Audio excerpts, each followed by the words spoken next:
शुभेच्छा।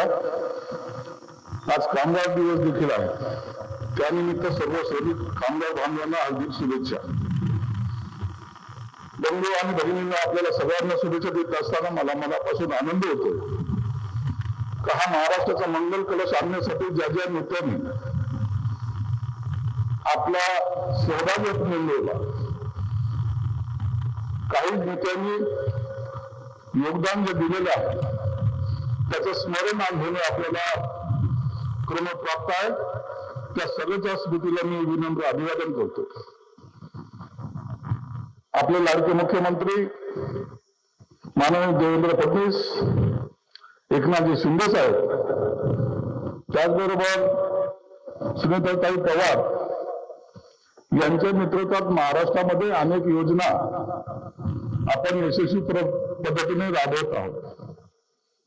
महाराष्ट्र असं एक राज्य आहे ज्या राज्याला प्रगतीचा वारसा आहे, संतांची परंपरा आहे आणि हे राज्य जरी देशाची आर्थिक राजधानी मुंबई जरी असलं तरी या राज्यातील प्रत्येक भागातून एक प्रगतीचा रथ हा सातत्याने पुढे नेण्याचा प्रयत्न प्रत्येक जिल्ह्यातून केला जातो।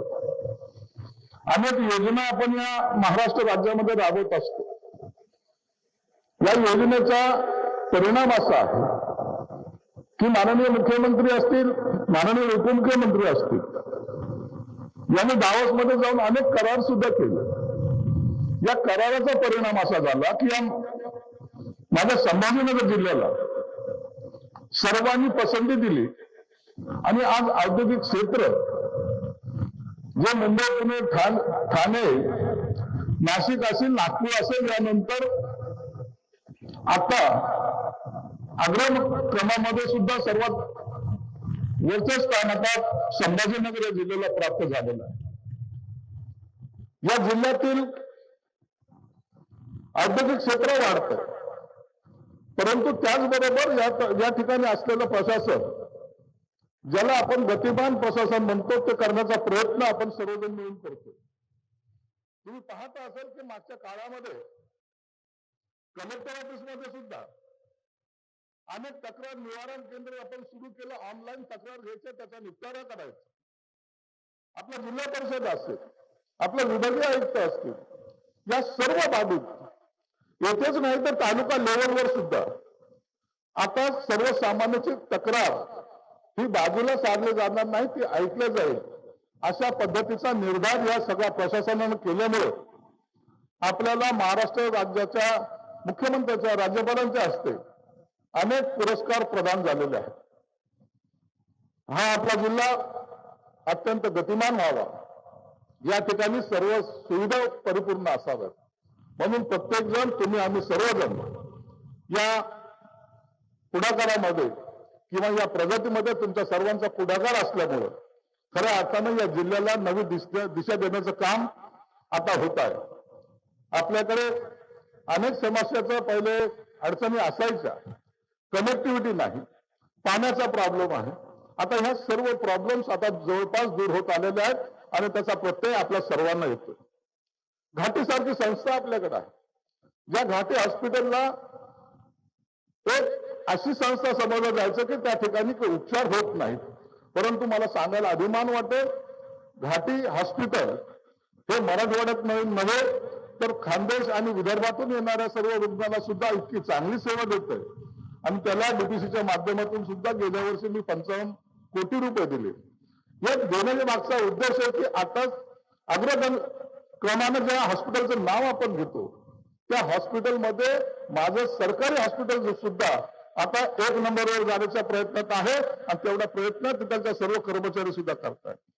महानगरपालिका आहे, महानगरपालिकेमध्ये गेल्या 6-7 वर्षामध्ये लोकप्रतिनिधी नव्हते, आता निवडणुका झालेल्या आहेत, ते सर्व लोकप्रतिनिधी त्यांनी सुद्धा एक वसा घेतलाय की मला या शहराचा एक चांगल्या प्रकारे विकास करायचा आहे। त्याची सुरुवात सुद्धा आजच्या दिवसापासून आपण करत आहोत। या महानगरपालिकेला फायरची गाडी सुद्धा आपण डीपीसीच्या माध्यमातून दिली, ज्याची किंमत 16 कोटी रुपये आहे। या ठिकाणी अनेक पोल शिफ्टिंगच्या कामासाठी 32 कोटी रुपये दिले। मी हे यासाठी सांगतो की या शहराची किंवा या जिल्ह्याची प्रगती झाली तर निश्चितच याचा सर्वांनाच याचा लाभ होणार आहे. विदर्भातून असेल, खानदेशातून असेल किंवा इतर भागातून येणारा प्रत्येक नागरिक हा आता संभाजीनगरला प्राधान्य देण्याचा प्रयत्न करतोय. म्हणून या सर्व वेगात चालणाऱ्या रथाचे साक्षीदार तुम्ही सर्वजण आहात. अनेक योजना आपण या ठिकाणी सांगू शकतो, परंतु आता एक महत्वाचा जो टप्पा जो आहे तो आता जनगणनेचा आहे.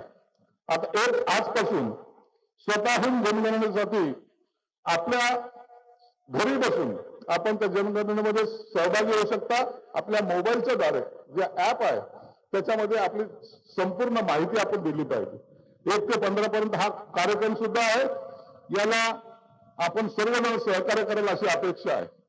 आपण महानगरपालिकेच्या माध्यमातून डॉक्टर बाबासाहेब श्रम साफल्य आवास योजनेच्या अंतर्गत मनपा सफाई कर्मचाऱ्यांना सदनिका सुद्धा बांधून देत आहोत. अनेक कामं या ठिकाणी केले जात आहेत. सिडकोच्या माध्यमातून कामं केली जात आहेत. आता आपला असलेलं स्टेडियम, ते स्टेडियम अद्यावत कसं होईल, या ठिकाणी मोठाल्या मॅचेस कशा होतील यासाठी आपला प्रयत्न आहे. गरवारे स्टेडियम असेल किंवा आपलं विभागीय संकुलाच्या ठिकाणचं स्टेडियम असेल, या सर्वांचा आपण एक वेगळ्या पद्धतीने विकास करायचा प्रयत्न करतोय. आजच्या या औद्योगिक क्षेत्रामध्ये सर्वात जास्त महत्वाचा वाटा कामगारांचा सुद्धा आहे. आज आपल्या कामगार अत्यंत कष्टाने आणि मेहनतीने आपलं योगदान या सगळ्या औद्योगिक क्षेत्रामध्ये देते. त्यामुळे या क्षेत्राची सुद्धा वाढ होते. मोठमोठ्या कंपन्या आपल्याकडे येत आहेत. मोठमोठ्या कंपन्याच्या आणखीन आजही आपल्याकडे जागा अपुरी आहे असं चित्र आहे. त्यासाठी भूसंपादनाची प्रक्रिया सुद्धा आपण सुरू केली. या कामगार दिनाच्या निमित्तानं आणि महाराष्ट्र दिनाच्या निमित्तानं आपल्याला सर्वांना शुभेच्छा देत असताना एक सांगेल की हे शहर आपलं आहे, हा जिल्हा आपला आहे. या जिल्ह्यामध्ये आपल्या सर्वांचं योगदान आम्हाला आवश्यक आहे. आपलं योगदान खऱ्या अर्थानं या जिल्ह्याच्या प्रगतीसाठी मोलाची साथ आपली असणार आहे. या महाराष्ट्राकडे देशाच्या पाहण्याचा दृष्टिकोन वेगळा आहे. हे महाराष्ट्र नेहमी प्रगत राहिलेलं आहे. या महाराष्ट्राने देशाला दिलेलं आहे. या महाराष्ट्रानं प्रत्येक क्षेत्रामध्ये, मग ते क्रीडा क्षेत्र असेल, सांस्कृतिक क्षेत्र असेल, औद्योगिक क्षेत्र असेल, प्रत्येक क्षेत्र, वैद्यकीय क्षेत्र असेल, प्रत्येक क्षेत्रामध्ये आपल्या महाराष्ट्राने योगदान दिलेलं आहे. आणि या योगदान देत असताना सर्वांची नजर हा या महाराष्ट्राकडे आहे. म्हणून या देशभरातील लोक सर्वात जास्त जर पसंती देत असतील तर या माझ्या महाराष्ट्राला देत आहेत. म्हणून या महाराष्ट्र दिनी आपल्याला शुभेच्छा देत असताना आपण सर्वजण मिळून या महाराष्ट्राच्या या प्रगतीचा रथ पुढे नेऊया अशी आपल्याला विनंती करतो. मी या ठिकाणी थांबतो. धन्यवाद. जय हिंद, जय महाराष्ट्र.